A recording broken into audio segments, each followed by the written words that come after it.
శ్రీ సజ్జన సంగమేశ్వర్ స్వామి పాదారవిందం మునిపల్లె నివాసిని ముని ప్రవర్తనం విజ్ఞాన విమర్శన వైరాగ్య సిద్ధార్థం అచల ఋషి సిద్ధిరామస్వామి గురుంభజే శ్రీ మునిపల్లె అచల ఋషి సిద్ధిరామస్వామి పాదారవిందం ధేనువకొండ వంశాంబుధిరేవ జాతం శ్రీ పరిపూర్ణానంద కృష్ణమహారాచార్య గురుంభజే.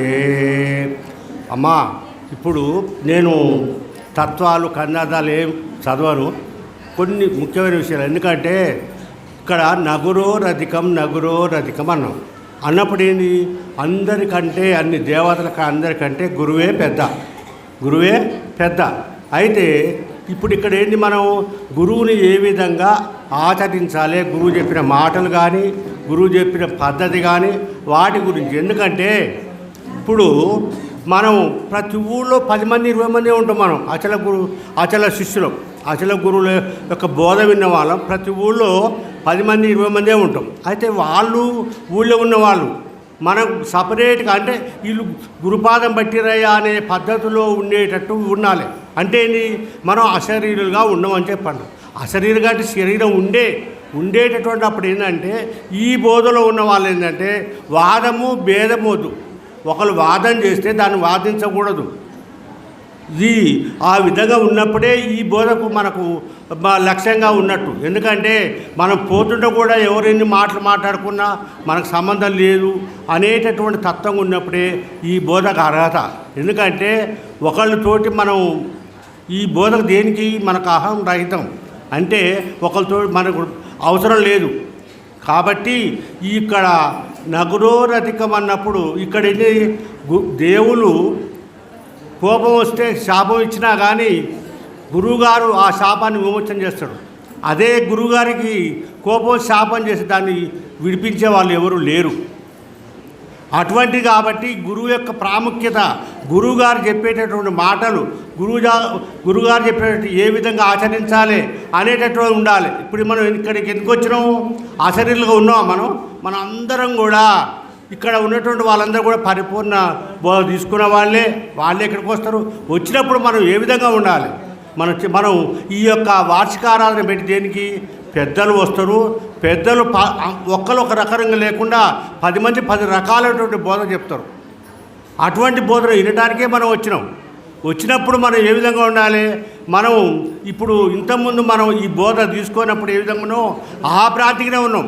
ఈ సత్సంగం వినడం వల్ల ఏమైందంటే వైరాగ్యం అనేటటువంటి వస్తుంది. కానీ సత్సంగాలు వినకుండా ఎప్పుడో గురుగారి దగ్గరకు వచ్చినాం, బోధ తీసుకొని పోయినాం అంటే అది ఏమీ కాదు. అందుకనే 1000 కుక్కలు 100 కుక్కలే అంటే జన్మరహితం అవుతారు అంటున్నారు. ఎందుకు, మనం దీంట్లో ఎప్పుడైతే బోధ తీసుకున్నామో అప్పుడు మనము ఖచ్చితంగా దీని ప్రకారం నడుచుకోవాలి.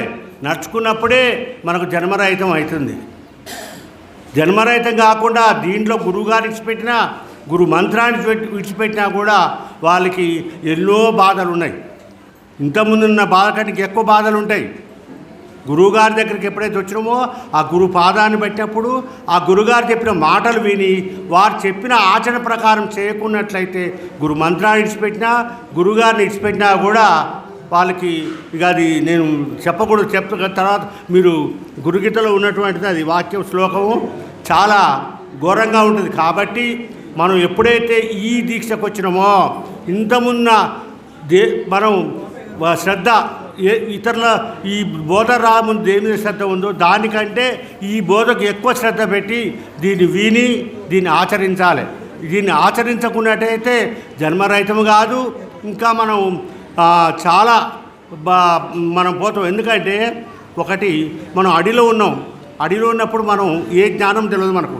అజ్ఞానంలో మన బాట తెలుస్తుందా, అక్కడ ఏ బాటకు ఎట్టుపోవాలో బయటికి పోవాలో తెలియదు మనకు. అడవిలో దారి అనేది తెలియలేదు.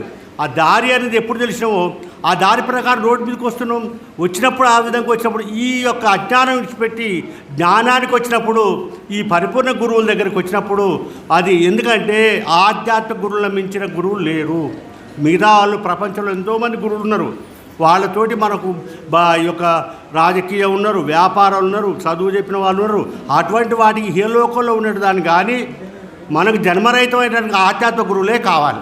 ఆధ్యాత్మిక గురువులతోనే మనకు జన్మరహితం అవుతుంది. కాబట్టి వారికి ఉన్న విలువ ఇంకో వేరే వాళ్ళకు ఉండదు. కాబట్టి ఈ యొక్క గురువుగారు చెప్పిన సాంప్రదాయం ప్రకారము గురుగారు చెప్పినట్టు చేసినట్టయితేనే మనకు జన్మరహితం అవుతుంది. జై సద్గురు ప్రభు మహారాజ్కి జై. అందరికీ జై గురు. మరిన్ని ఆధ్యాత్మిక రహస్యాల కోసం అచల బోధ, ఆత్మబోధ, భగవద్గీత, అలాగే పండుగల్లో దాగిన అర్థాలు, అంతరార్థాల కోసం మరియు యోగము, ధ్యానము మొదలైన అనేక ఆధ్యాత్మిక తెలుగు ప్రవచనాల కోసం క్రింద ఉన్నటువంటి రెడ్ కలర్ సబ్స్క్రైబ్ బటన్ను క్లిక్ చేయండి. అలాగే ప్రక్కనే ఉన్నటువంటి గంట సింబల్ను నొక్కండి. అలాగే ఈ వీడియో మీకు నచ్చినట్లయితే లైక్ చేయండి మరియు షేర్ చేయండి. జై గురు.